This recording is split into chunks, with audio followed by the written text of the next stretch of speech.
What's the worst that could happen on an airplane? Maybe this. There's not enough oxygen to survive up here. A freezing wind of hurricane force is roaring through the cabin. The flight crew call Mayday, but nobody hears. And the airplane is headed for a mountain. It sounds like a nightmare. For everyone aboard Aloha Airlines Flight 243, this is no nightmare, it's reality. Aloha 243, still up. When crash detectives discover what happened, their verdict shakes the airline business. This accident changed aviation history.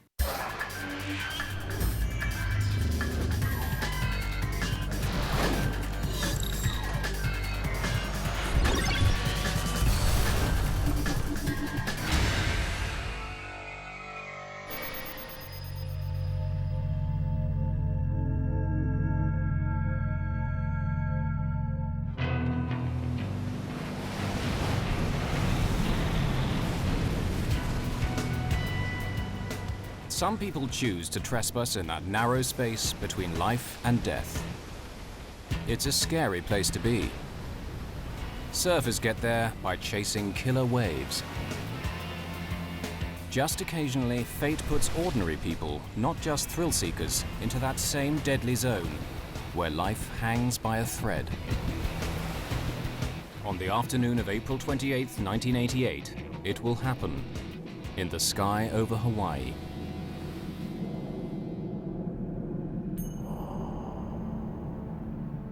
At 1 p.m., Aloha Airlines Flight 243 is preparing to depart. A Boeing 737 is on the tarmac at Hilo Airport on Hawaii's Big Island, the southernmost of the Hawaii chain.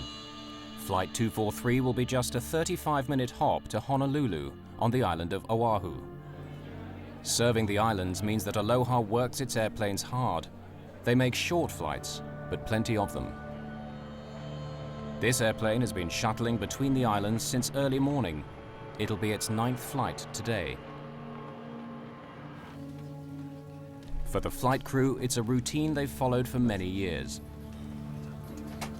Aloha 243. Roger. We're anticipating. Captain Bob Schornsteimer has been flying for 11 years with Aloha Airlines. Roger. His first officer, Mimi Tompkins, is hoping for promotion to captain after almost 9 years with Aloha. Did you hear any more about, Each of the flight attendants has a long service record too, but none so long as Clarabelle Lansing, known to everyone as just CB. Well, Mr. Kiner, welcome. Always good to see you, CB. You fixed some good weather for us. I'll smooth all the way. You bet. She's been flying for 37 years, since before the days of the first jet airliner. Let me help you with this. Oh, yeah. CB is the boss in the cabin, first flight attendant. Michelle Honda, a 14-year veteran, is number 2. Jane Sato Tomita has served 19 years. This is one of the most experienced crews you'll find, in an airplane that's been crisscrossing Hawaii's islands safely for 19 years. Circuit breakers. It's made more than 89,000 flights. On this day, only one other 737 in the entire world beats that record. checked? Passengers have no reason to doubt they're in safe hands. Until one passenger, Gail Yamamoto, sees something that makes her pause. But what is it she's concerned about?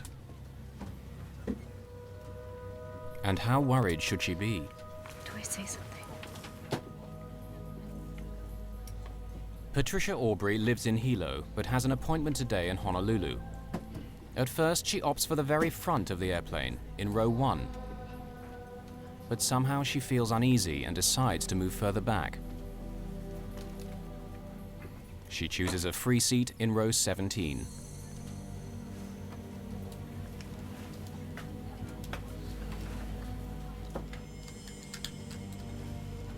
At 1:25, Flight 243 is ready for takeoff.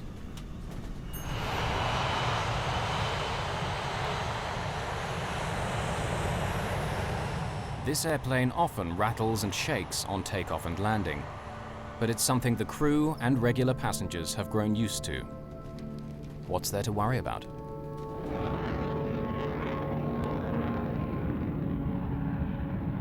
departure. This is Aloha 243, climbing through 3000.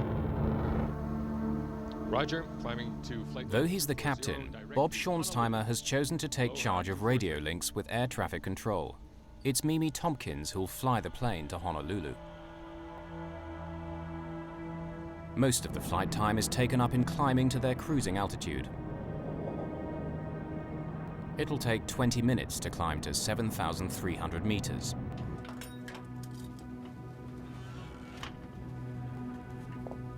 For many passengers, soaring high over the Pacific is all part of the daily routine.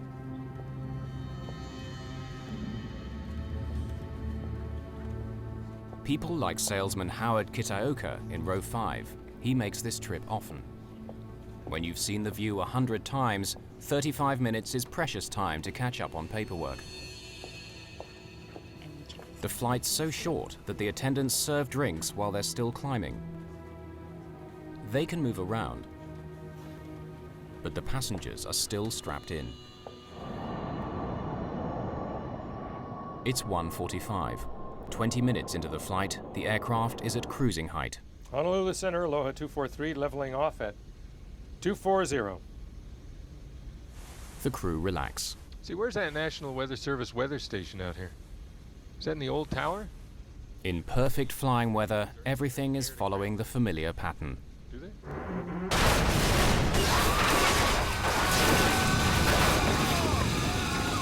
What was We that? have to get down! We've lost pressure. I saw a brilliant flash of light and boom. Everything was being sucked out of the plane. Here's what's happened. An explosive decompression has torn away 35 square meters of fuselage. We were in a tremendous blast of wind. The wind blast was unbelievable.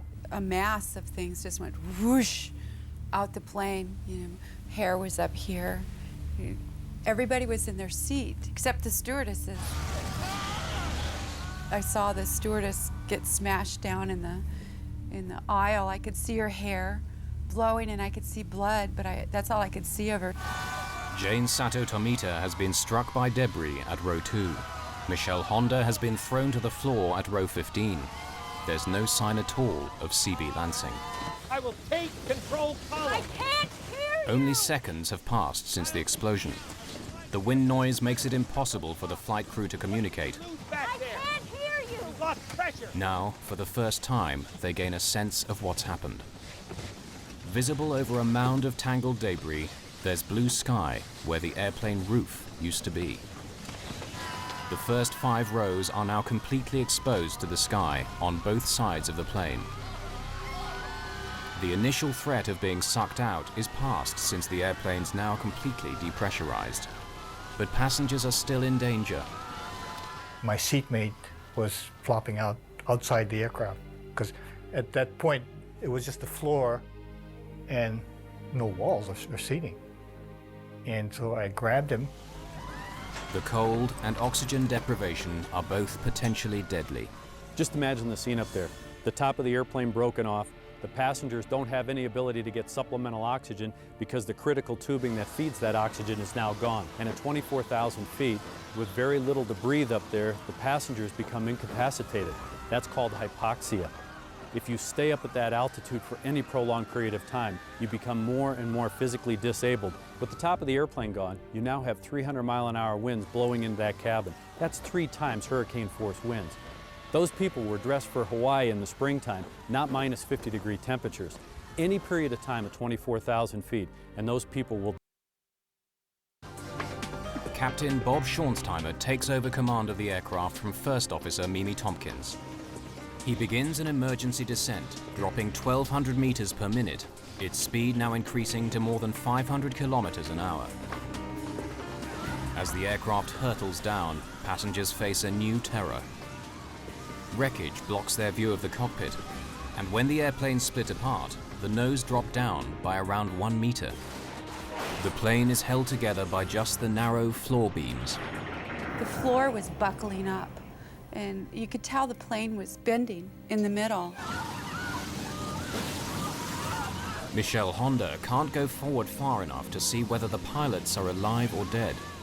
She tries to make contact via the intercom. Can anyone hear me? The wires are severed. As she struggles forward to try to reach the cockpit, she gets asked the one question she can't answer. Do we have a pilot? I don't know. Do we have a pilot? I do not know.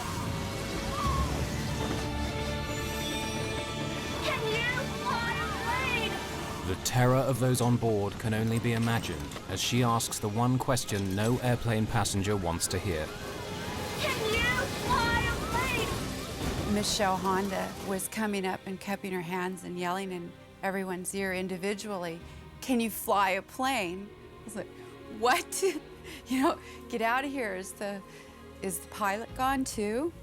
You know, because you couldn't tell if there was anybody up there. Do you know how to fly a plane? No! First Officer Mimi Tompkins tries to alert air traffic control at Honolulu. Recordings from the cockpit voice recorder, the black box, analyzed later by accident investigators, provide a dramatic record of exactly what took place.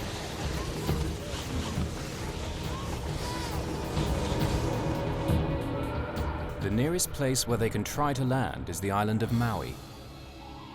Kahului Airport lies between two volcanic mountains. Between them and safety lies a 3,000-meter-high summit.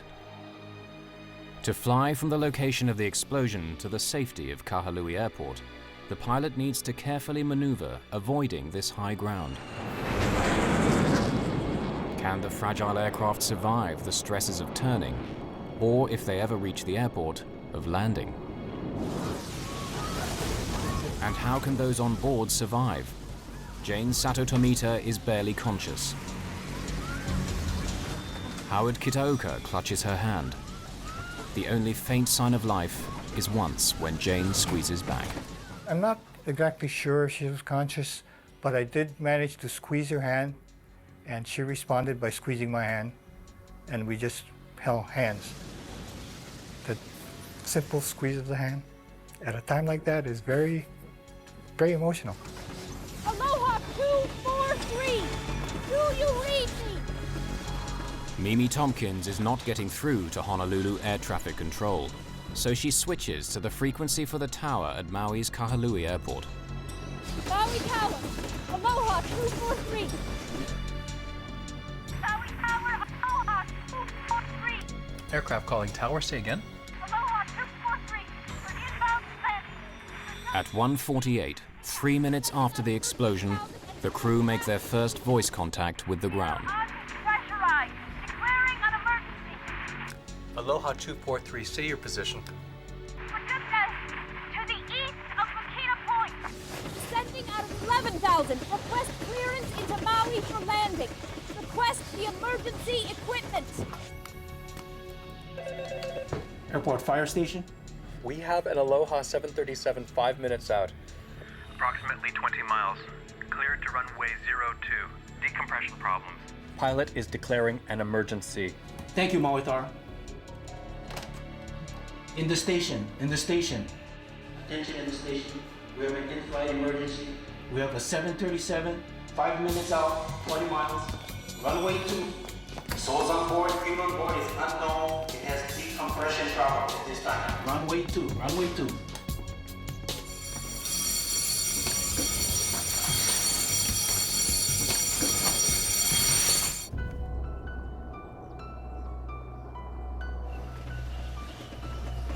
4 minutes after the explosion. At this lower altitude, they're able to remove their oxygen masks. With their speed having dropped to a little over 380 kilometers an hour, the wind noise decreases just enough for them to hear one another. You want me to call for anything else? No. Maui Tower, Aloha 243. Can you hear me on tower frequency? Aloha 243, I hear you loud and clear. Go ahead. We're going to need assistance. We can't communicate with the flight attendants. We'll need assistance with the passengers when we land. Okay, you're going to need an ambulance, is that correct? Affirmative. During the descent, passengers experience moments of pure terror. The plane kept vibrating and shaking, and the luggage racks were falling in, and there was electrical wires flying around zapping, and you know, pretty much pandemonium, but it looked like the plane was ripping in half. And suddenly, there's a new problem for the flight crew to handle. Feels like manual reversion! What? The flight controls feel like manual reversion! It feels to the pilot as though hydraulic systems, like power steering in an automobile, have now failed. The airframe is under great stress. They need to land as soon as possible. Can we maintain altitude okay? The crew fear that critical wiring and control cables may have been severed. Have any of the airplane's vital parts been damaged? Let's try flying with the gear down! All right, you've got it! There are lights to indicate whether or not the landing gear has safely deployed. The main undercarriage has extended as normal, but the light showing that the nose wheel has extended doesn't come on. The last thing the pilot wanted to see, especially with his airplane in the condition it was in, was that he didn't have a nose gear, because when the nose touched down on the runway, it would have broken the airplane apart, therefore breaking probably the fuel tanks apart, which could lead to a very dramatic fire and explosion. Now Bob Schornsteimer has to make a critical decision. Should he wait for confirmation that the undercarriage is down, or land anyway? The textbook in this case would tell the pilots to overfly the airfield so that the air traffic controllers can look at the landing gear and give them a report whether it's up or down. The pilots would then have to maneuver the airplane all the way around the airfield, come in for an approach, and land. But with an airplane which might break apart at any moment, that's out of the question. Tell them we've got problems, but we're gonna land anyway, even without a nose gear. So they should be aware that we don't have a nose gear indication down. Aloha 243. Wind now 050. The emergency equipment is in place. Okay, be advised, we have no nose gear. We are landing with no nose gear. Okay, if you need any other Assistance advised. We'll need all the equipment you've got. Maui is not an ideal place to head for with the damaged airplane. The island's exposed north shore lies directly in the path of the trade winds. I've done that landing a lot of times, and that particular approach corridor is very windy because of the mountain on one side and mountain on the other. So it's a very bumpy approach. But that's basically all we had. Get in a brace position. Brace yourself, get down. Any kind of in-flight turbulence, that would have put great stresses on the front end of the airplane, and there's a high probability that the cockpit would have separated from the rest of the fuselage, catastrophic loss of the airplane, and a loss of life. With the airfield now in sight, Bob Schornsteimer has more critical decisions to make. He begins to slow the aircraft for landing. Let's try flaps 15. An airplane's flaps are sliding panels at the back of the wings. To increase lift at low speeds, they need to be extended during takeoff and landing. Is it easier to control with the flaps up? Yeah. Put them back to 5. Can you give me a V speed for a flaps 5 landing? No two aircraft landings are the same. Pilots have to factor in many things: the wind speed and direction, passenger and fuel load, and the length of the runway before them. Do you want the flaps right down as we land? What? Do you want the flaps right down as we land? Yeah. But after we touch down. Okay. A complicated formula provides the VREF, indicating the safe landing speed. Even in a crisis like this, pilots have to reach for the manual. Extending the flaps fully will help act as a brake once they touch down, but to do it earlier could stress the airframe to breaking point. What you have to remember is that the pilots weren't trained to handle a situation like this. With the top of their airplane missing, they became test pilots. The aerodynamic effects of the airplane were drastically different than they were used to. They really had to fly by the seat of their pants. Aloha 243, wind now 050. 0 at 20. VREF 40 plus 30, flap 1 through flaps 15. 120? Yay! Using her flight manual, the first officer makes the complicated calculation that will give their correct landing speed. Right! The safe speed for landing, taking into account the length of Kahalui's runway 2, is calculated to be 152 knots, 282 kilometers an hour.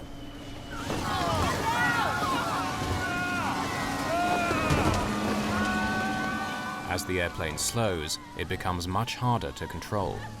And so the pilot has to make another crucial call. Speeding up to keep control means he'll hit the runway faster than he should. He gambles that the higher speed landing is still the best option. Our approach speed, I felt, was hot. I mean, we were coming in hot. I don't know, don't ask me how many miles an hour it was, because I don't know. But from other landings, we were coming in fairly hot. Crash rescue teams prepare themselves for a worst-case scenario. At high speed and without the nose gear, a crash landing followed by a catastrophic fuel fire now seems inevitable. In the 12 horrifying minutes since the explosion, some passengers are convinced they're not going to make it alive. I thought he was going to go in the water, and I was eaten by sharks. And then we saw the mountain, and I didn't think we were going to make it over it. I just knew we were going to crash into that mountain. And then when we could tell, we could see the airport, and then, you know, then I burned to death because the plane blew up when we hit the runway. Suddenly, the news the pilots have been praying for. The gear is down. Inform Kaului Command, the gear is down. Okay, thanks. Aloha 243, just for your information, the gear appears Down. The gear appears down. Want me to go to flaps 40? Help you? No, on the ground. The crew have had to make life or death decisions. In the next few seconds, they'll find out whether they're the right ones. Michelle Honda cradles her injured colleague as the critical moment approaches. Passengers comfort one another in what may be their last moments alive. A woman that was sitting next to me, and her husband, he was on the other side in the next row up, and she was next to me, and they were reaching their hands out, and they were trying to touch fingers to say goodbye. That was a really touching moment for me. It was when I really knew I was going to die, because they were saying goodbye to each other.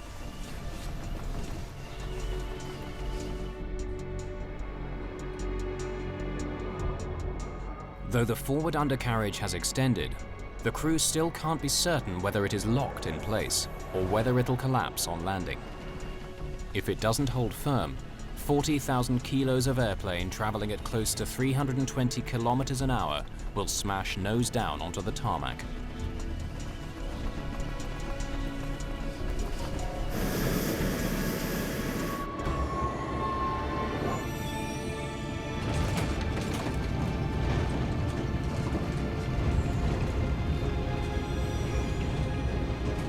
One reverse.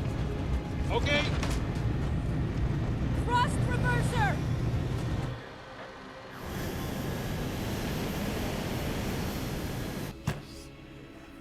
Aloha 243, just Shut it down where you are. Okay. everything's fine. The gear did it.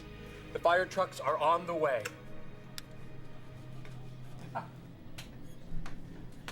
Okay, shut it down. Put it up. Yeah.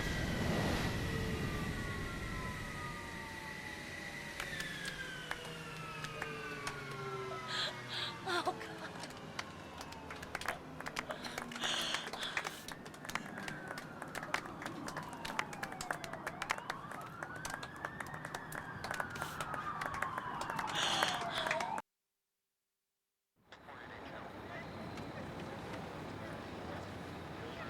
In this extraordinary video, captured moments after landing, the amount of damage the airplane suffered is difficult to comprehend.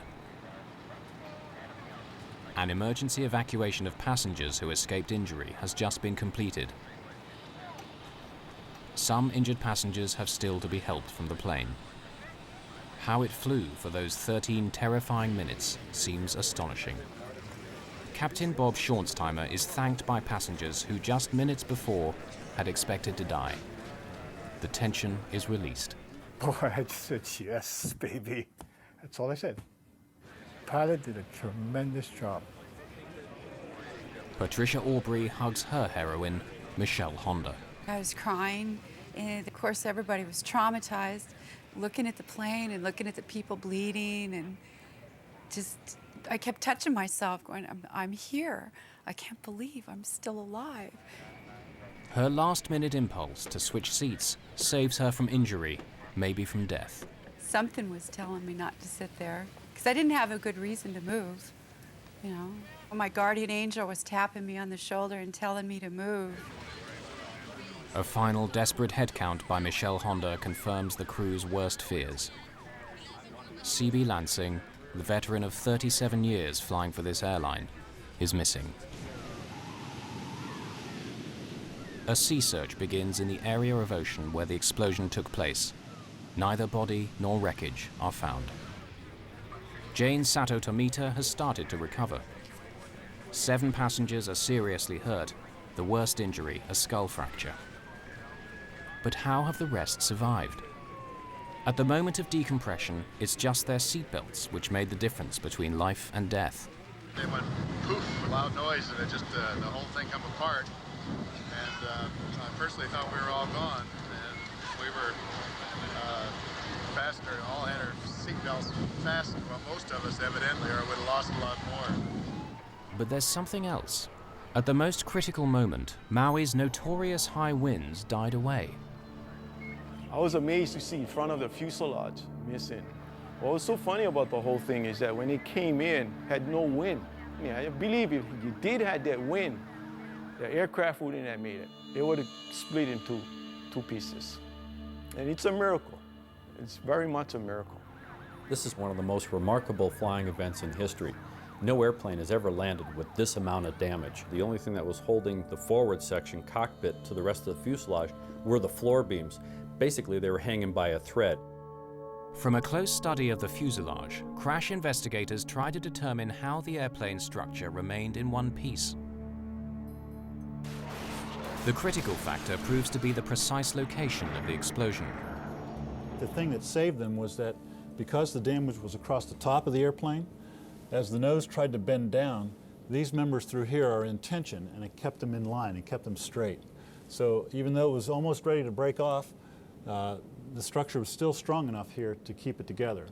If this damage had been along the bottom, and the nose is trying to bend down this way, the structure would have been, this similar structure would have been in compression, and it would have buckled, and the nose would have certainly come off. So it was fortunate that the damage was across the top. How does the roof of a jet airliner simply blow away? The U.S. National Transportation Safety Board, NTSB, is tasked with discovering what happened. Investigators pull the airplane's records, something like an automobile service history, and suspicion falls right away on the airplane itself. The best evidence for what happened, the missing fuselage section, is now lying at the bottom of the Pacific Ocean. But by carefully piecing together the clues they do have, investigators hope to solve one of the most spectacular accidents of all time. In the 38 years since its launch in 1967, more than 5,000 737s were sold. Somewhere in the world, a 737 takes off every 5 seconds. The accident airplane was number 152 off the production line, delivered in May 1969. The airplane was designed for a 20-year service life and 75,000 flights. This one had exceeded that number, though many were of short duration. Its fuselage was under constant stress because of pressurization. The fuselage of the airplane is actually breathing. It expands and contracts depending on altitude. When it's on the ground, it's in a contracted status. When it's at altitude, 24,000 feet, the fuselage expands, so the airplane is constantly cycling. That's pressurization. That will weaken the structure over a long period of time. And given the history of this airplane being a very high cycle airplane, that probably had something to do with weakening the structure of the fuselage. With thousands of 737s taking to the skies each day, investigators need to be certain what made this one burst apart. An Aloha Airlines Boeing 737 bursts apart in mid-air over Hawaii. After 13 extraordinary minutes in the air, it makes an emergency landing on the island of Maui. Investigators need to discover what caused this spectacular incident. In Washington, D.C., Jim Wildey is one of the NTSB team who worked the case. His expertise as a metallurgist proves crucial. I got a call about 2 in the morning, in the middle of the night, from my boss, and there had been an accident in Hawaii. They were putting the team together. I hopped on a plane and went to Hawaii. He takes samples from the remaining fuselage and back in the lab discovers something barely visible to the naked eye. Hairline cracks like this, beside the holes where rivets had been. Figuring out how those cracks came to be there means going back to basics, to the way the Boeing 737 was put together. Airplanes are built from many separate panels. Where they overlap, they're bonded together by a powerful adhesive known as epoxy. Rivets hold the panels tight together while the epoxy sets hard. On the Aloha airplane, there's telltale discoloration inside the overlapping joints. Here is the vital clue.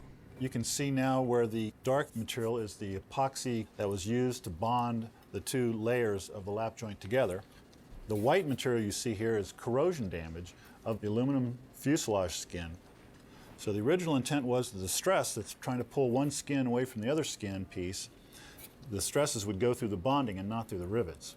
Of course, as this thing becomes disbonded, now the rivets themselves are loaded, and especially this top row of rivets, and this is the row of rivets we think that had the fatigue cracking in it that led to the eventual opening of the roof structure on the Aloha 737 airplane. The files reveal that Boeing warned airlines, including Aloha, of problems with some early 737s. If the epoxy isn't applied at exactly the right temperature, if the panels have moisture or dirt on them, the bonding can fail. In warnings and service bulletins, some issued over 15 years earlier, Boeing spells out the danger. The Hawaii climate with humid and salt-laden air helps corrosion to occur. But instead of grounding airplanes for a nose-to-tail examination, Aloha has inspectors make occasional checks, often at night, when those on duty are least alert, working under artificial light. Those tiny cracks escape detection. These cracks go unrepaired, and now you have an airplane that is a ticking time bomb. There are other problems. Boeing's service bulletins and what are called airworthiness directives issued by the Federal Aviation Administration are often difficult to understand.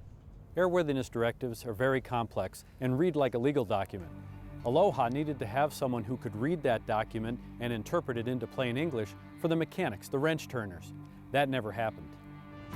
An airplane that has been worked so hard, serviced by mechanics who don't fully understand the briefings, is a recipe for disaster. Investigators now believe they know why the airplane burst open, but they don't yet know how. I was flying back from Hawaii to Los Angeles, and while I was in the air, I got a message that that we needed to interview this passenger who had apparently seen a crack as she was getting on the accident flight. You saw something as you got on this airplane, which you pointed out to your roommate. Cynthia Johnson. Yeah, Cynthia. Yeah. Talk me through it. What did you see?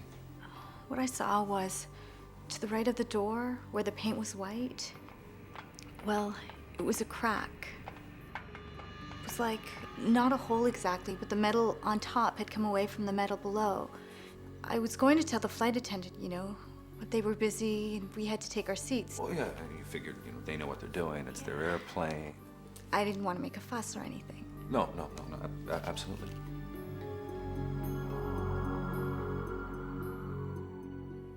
The witness saw cracking in this area, and we found fatigue cracking back in here. So this is the line where the fatigue cracking joined up. One piece came down this way and folded off, and the other piece went across the top and came off to the right side. But something still doesn't make sense. Boeing designed the 737 and other of its aircraft so that this should never happen. Every 10 inches along the airplane are what are called tear straps inside the fuselage to strengthen it. If a tear begins, it should only reach the next strap before shooting off at a 90-degree angle. Though there's a hole in the aircraft, it acts like a safety valve. The purpose of the tear strip is to confine any kind of rip or tear in the fuselage skin to a 10-inch square, basically. If you allow it to propagate beyond this 10-inch square, you could then compromise larger sections of the fuselage and cause a blowout. The 10-inch square allows a controlled decompression and confines any structural damage to a very small area. So why has the safety valve failed here? The NTSB believe there were so many cracks in the fuselage that they simply joined together, running right through the tear straps. The Aloha airplane was kind of unique in a couple of ways. The way it was operated was with very short flights, so you had large numbers of these pressurization cycles, and stress was going on and off on these rivet locations. And secondly, with the disc bonding, all this stress is now going through the rivets, and that led to the linking up of these cracks and then the roof coming off the airplane. But is that the final answer on what happened to Flight 243? A new theory claims to shed fresh light on those dramatic events.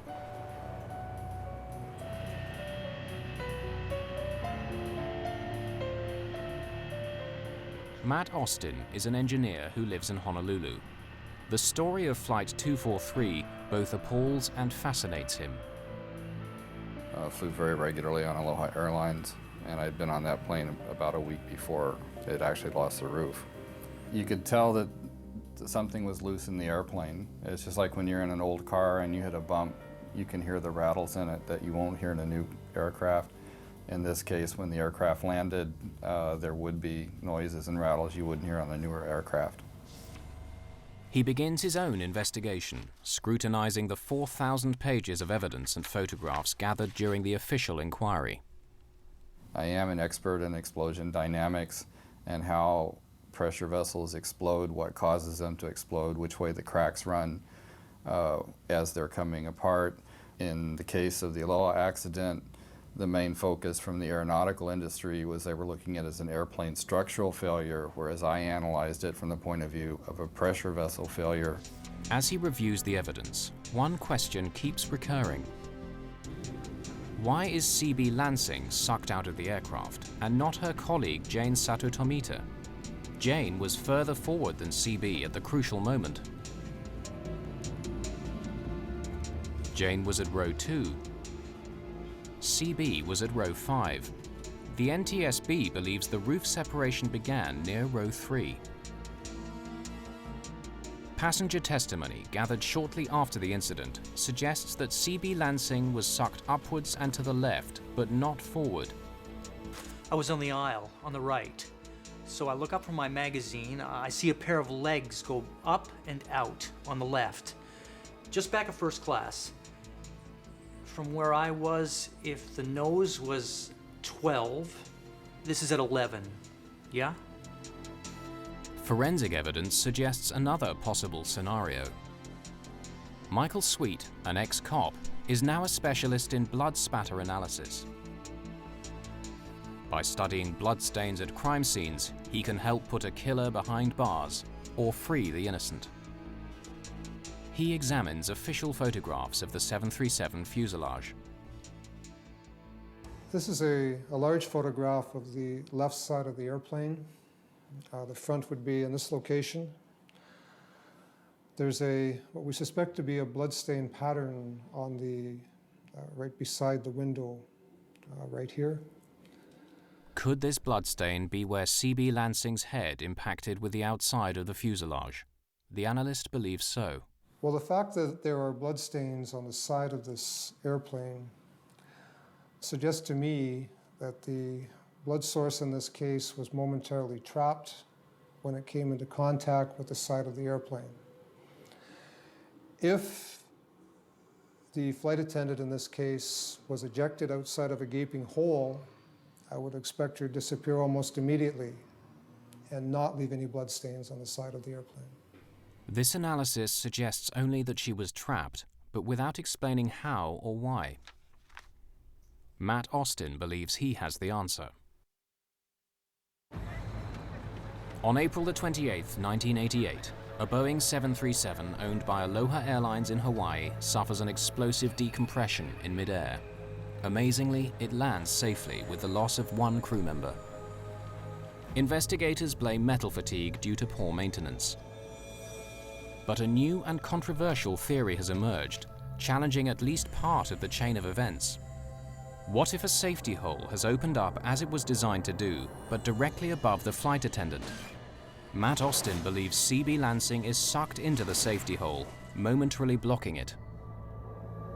All of the air that's trying to escape has no place to go, so it built up a huge pressure spike, and that's what blew the roof off the top of the airplane. What he's describing is known as a fluid hammer. In scientific terms, air is fluid, as is water. Here's a simple demonstration in a bathtub. The water is in fact escaping through the drain. As we move the drain plug back down toward the hole, it will immediately slam shut and create a force, which is a simple example of a fluid hammer. He believes this phenomenon, on a giant scale, caused the accident. It's very tragic, but if we don't look at the forensic evidence that's left, then we won't understand exactly what caused the explosive decompression and possibly prevent a future occurrence. The NTSB say that the fluid hammer theory is valid scientifically, but for them the evidence still points to something simpler, a virtually simultaneous failure in the airplane's many weak spots. The Safety Board's investigations are never really closed. We always would take into account any new information that comes out. I believe in the case of the Aloha accident, we have not changed our probable cause, and we still are sticking with the probable cause as we determined back in 1988. Since the crucial physical evidence was never found, what happened on board at the precise moment of explosion will probably never be known. Aloha Airlines management took most of the blame for their poor maintenance regime. The NTSB demanded that the Federal Aviation Administration do a much better job enforcing maintenance standards. Boeing had already improved their manufacturing process to prevent the adhesive becoming so easily contaminated. What happened on Flight 243 made flying safer. Soon after, Congress passed the Aviation Safety Research Act. This accident had a very profound effect on the aviation industry and the way we look at aging airplanes, old aircraft. We changed the way we monitor how they age, the way we inspect them, and of course now how we manufacture them. We use different processes. This was a very critical accident for aviation history. Those 13 terrifying minutes also left their impact on the survivors of Flight 243. I had to go through a healing process. I took fear of flying classes, and the old saying of you fall off a horse and you get back on it is very accurate, but it's a lot tougher to actually do it.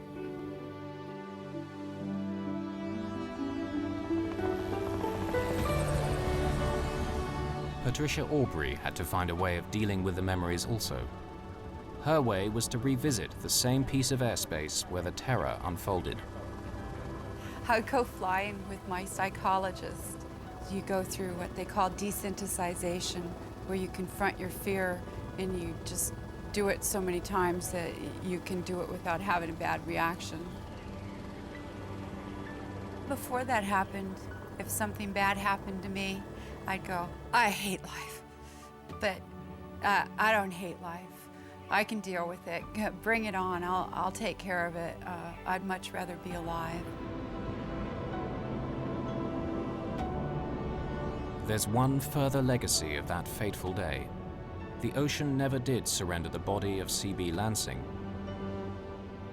Instead, a memorial garden honoring the veteran flight attendant was planted at Honolulu Airport, beneath the big Hawaiian sky where she spent the best. From ensuring the